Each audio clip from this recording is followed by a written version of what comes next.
Thanks for purchasing my fresh sourdough starter. This video is to show you exactly what to do when you receive the starter in the mail. You want to do this within 48 hours, preferably, of you receiving the product in the mail. Follow these directions exactly as printed. You should have received this card in your package when you get your fresh sourdough. You want to follow the directions exactly. I'm going to do exactly what this card says. So I have my scale. I'm going to turn it on, and I am going to do 1 ounce. Let me change this to ounces.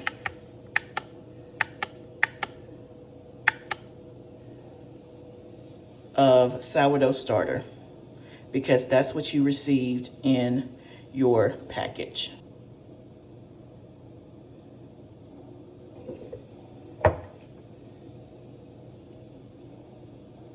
That's exactly 1 ounce.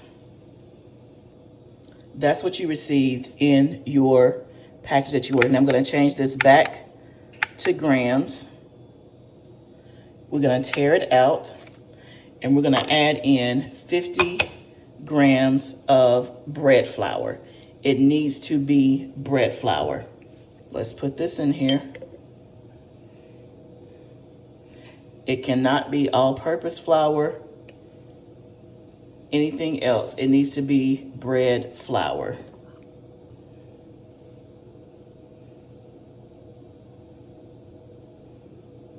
We're at 49, so just a tinge more, 50. I'm gonna tear it out again. Now I'm gonna add 50 grams of water.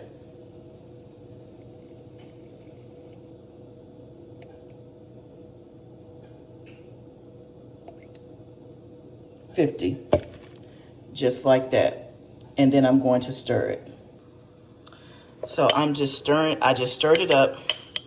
You can see the consistency. That's the 1 ounce of starter.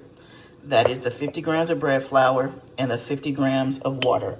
I'm stirring it up using a spoon. Now normally I have a sourdough spatula. I'm just showing you, if you don't have all the fancy tools, you can still do it. So you can see kind of the starting point of where it is.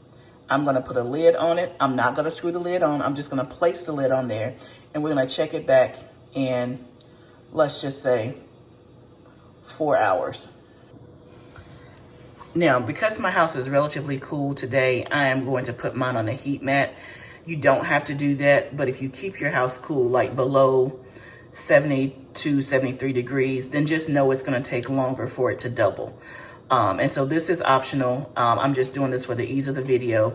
I'm putting mine on a heat mat just because I know my house is cool. Okay, you can see how the starter is looking. This is at the 5-hour mark on the first feeding. So I thought I was recording out of hand, that's why it's up here. But it's because I had tilted the jar, but it was really like around right here. So it had doubled and then some. I was taking the lid off so you can see the inside. You can see it has bubbles, and if I were to tilt it, you can see the consistency is like stringy, and if you smell it, it should smell like baked, like fresh bread, a very clean smell. And so I can tamp it back down, but you can still see there are bubbles in it. At this point, it is considered active. Now, on the directions, you should discard half of this. That means get rid of half of it and then feed it again. If you want to really bulk up the activity, you would feed it again with 50 grams of bread flour and 50 grams of water after you discard it for half.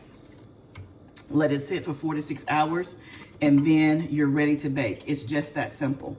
But this right here is an active state. So you can see I started this at 11. It is now 4:15. In 5 hours, it doubled in size and it's ready to go. You should have the exact same results, especially if you have a heat mat. Now, if it takes longer, remember the card says 6 to 8 hours. Still give it the 6 to 8 hours, but in 6 to 8 hours, it should do this exact same thing.